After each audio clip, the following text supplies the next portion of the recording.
Hi friends, welcome to our channel. మన SSMB 29 మూవీలో ఒక ఇంట్రెస్టింగ్ క్యారెక్టర్ అయితే వస్తున్నాడు భయ్య. అంటే ఆయన తెలుగులో 2-3 మూవీసే తీశారు, కానీ తమిళ్లో అయితే ఎక్కువ మూవీస్ అయితే తీశాడు భయ్య. ఆయన అంటే పృథ్వీరాజ్ సుకుమారన్ గారు. ఆయన సలార్ మూవీలో అయితే చూసాం. అలాగే గోట్ మూవీ, ఈ మూవీలో అయితే ఆయన క్యారెక్టర్స్ అయితే వేరే వైలెంట్గా అయితే ఉంటాయి భయ్య. కానీ గోట్ మూవీలో అసలు ఆయన ఎలివేషన్స్ వేరే లెవెల్ అవుతుంటాయి. ఎస్ఎస్ఎంబి 29 మూవీలో అనమాట ఆయన 33 crores అయితే రెమ్యునేషన్ అయితే తీసుకున్నాను భయ్య. వేరే లెవెల్లో అయితే ఈ మూవీ అయితే ఉండబోతుంది నాకైతే అనిపించింది. అంటే ఇప్పుడు సలార్ మూవీలో అనమాట ప్రభాస్ అన్న మరియు ఆయన కాంబినేషన్లో వచ్చిన మూవీ వేరే లెవెల్లో అయితే హిట్ అయ్యింది. ఈ విషయం అందరికీ తెలిసిందే. కానీ రాజమౌళి గారి డైరెక్షన్లో, అంటే రాజమౌళి మరియు మహేష్ బాబు కాంబినేషన్లో వస్తున్న మూవీ 1000 కోట్ల బడ్జెట్తో వస్తున్న మూవీ అనమాట ఈ మూవీలో ఆయన రోల్ ఎలా ఉండబోతుంది అనే విషయానికి వస్తే, ఆయన ఒకవేళ ఉంటే అనమాట మహేష్ బాబు గారి పక్కన రోల్ అయితే ఉంటుంది. తర్వాత లేకపోతే విలన్ రోల్లో అయితే ఉండబోతుంది. ఈ 2 రోల్స్ ఏదో ఒక దాంట్లో అయితే ఆయన అయితే ఉంటాడంట పక్కగా. ఇంకా ఏంటంటే భయ్య, అసలు ఈ మూవీలో ఊహించుకోకుండా మన మహేష్ బాబు క్యారెక్టర్ ఏ విధంగా ఉంటుందంటే లోకం చుట్ట వీరుడు, చాలా అడ్వెంచర్ మూవీలా అయితే ఉండబోతుంది. అంటే మనం హాలీవుడ్లో జుమాంజీ మూవీ చూసే ఉంటాం. అంటే రీసెంట్గా వచ్చాయి జుమాంజీ 2. ఈ మూవీస్లో ఉండే విధంగా అయితే వేరే లెవెల్లో అయితే ఈ మూవీ అయితే ఉంటుంది. అంటే ప్యాన్ వరల్డ్ మూవీ. అంటే మనం ఆర్ఆర్ఆర్ మూవీ అయితే చూసాం. దాన్ని చూసి ఆస్కార్ అవార్డు అయితే వచ్చింది భయ్య మనకి. ఫస్ట్ టైం అనమాట రాజమౌళి గారి డైరెక్షన్లో వచ్చిన మూవీ. అంటే ఇంత ఎక్కువ మంది చూసి ఉంటారు. అసలు ఊహించుకొని ఆస్కార్ అవార్డు అంటే మామూలు విషయం కాదు. నాట్ సాంగ్ అయితే ఆస్కార్ అయితే తెప్పించింది.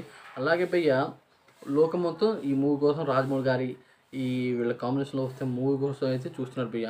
1000 కోట్ల బడ్జెట్ అంటే మామూలు విషయం కాదు. ఎందుకంటే భయ్య 500 కోట్ల మూవీ బడ్జెట్తో తీస్తే మూవీ 2-3 సంవత్సరాలు అయితే పడుతుంది. అలాగే 4-5 సంవత్సరాలు కూడా పడుతుంది. కానీ 1000 కోట్ల బడ్జెట్ మూవీ అనమాట. దాదాపు 6-8 సంవత్సరాలు అయితే పట్టొచ్చు ఈ మూవీ రావడానికి. ఇంకా షూటింగ్ అప్డేట్ అయితే రాలేదు. అంటే షూటింగ్ కూడా ఇంకా స్టార్ట్ కాలేదు. స్టోరీ లైన్ అయితే కంప్లీట్ అయ్యింది. అలాగే ఇప్పుడు మ్యూజిక్ షెడ్యూల్ కూడా ఎంఎం కీరవాణి గారు అయితే స్టార్ట్ చేస్తున్నారు భయ్య.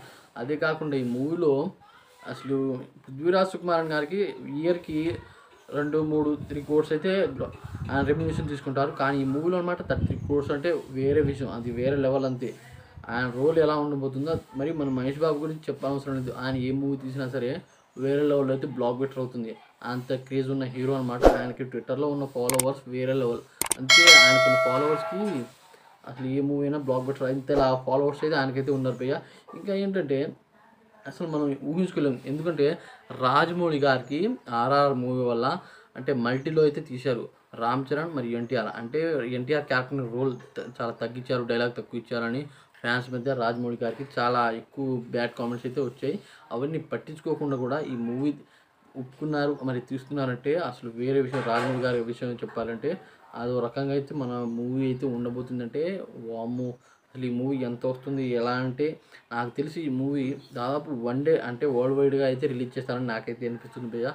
ఒకే రోజులో అనమాట కనీసం కల్కి మూవీని దాటొచ్చు అనే విషయం అయితే నాకైతే అనుకుంటున్నా. కానీ ఏమవుతుందో, కల్కి మూవీ అంటే మామూలు విషయం మూవీ కాదు. 1 డేలో అనమాట దాదాపు 150 కోట్లు దాకా కలెక్షన్ క్రాస్ చేసింది. అలాంటి మూవీ మన ప్రభాస్ అనేది. కానీ దాటే అవకాశం ఉండొచ్చు. ఎందుకంటే రాజమౌళి గారు బాహుబలి మూవీతో ప్రభాస్ అని హైప్ లేపారు. అలాగే ఈ మూవీతో అనమాట మన మహేష్ బాబు గారిని ఎలా లేపుతారో అయితే చూడాలి. ఈ మూవీ అరాచకం సృష్టించే మూవీ నాకు తెలిసి. ఎందుకంటే మహేష్ బాబు అంటే మామూలు విషయం కాదు, మరియు రాజమౌళి వీళ్ళ కాంబినేషన్లో వస్తున్న మూవీ. అంటే ఇప్పుడు మహేష్ బాబు గారు లుక్స్ చూస్తుంటే వేరే డిఫరెంట్ యాంగిల్ అయితే ఉన్నాయి. మరి మహేష్ బాబు గారు మాట షెడ్యూల్ అయితే పెట్టించాడు. అంటే ఇయర్కి నువ్వు ఎక్కడా పోవద్దు, మరి ఎక్కడా ఉండొద్దు, నువ్వు తీసుకునే ఫుడ్ ఇలాంటిది, నీ డైట్స్ ఇలాంటివి, మరి నీ షెడ్యూల్ ఇలాంటివి అని రాజమౌళి గారు అయితే డేట్స్ అయితే ఫిక్స్ చేశారు. మరియు ఆయన కంట్రోల్ అయితే ఉంచేశారు భయ్య. అదేవిధంగా చూసుకుంటే ఇప్పుడు ఆయన బాడీ కూడా పూర్తిగా చేంజ్ అయింది. అలాగే హెయిర్ స్టైల్ కూడా చేంజ్ చేశారు రాజమౌళి గారు. ఆయన పట్టు అలాంటిది మరియు ఆయన కండిషన్ అలా ఉంటాయి రాజమౌళి గారిది. మరి చూడాలి ఈ మూవీ ఎలా ఉంటుందో. ఇలాంటి మరిన్ని వీడియోస్ అప్డేట్ కావాలంటే మన ఛానల్ని సబ్స్క్రైబ్ చేసుకోండి. అలా చేసుకున్నట్టయితే మనం చేసే ప్రతి వీడియోస్ ఫర్దర్గా మీకు వస్తూనే ఉంటాయి. Thanks for watching friends.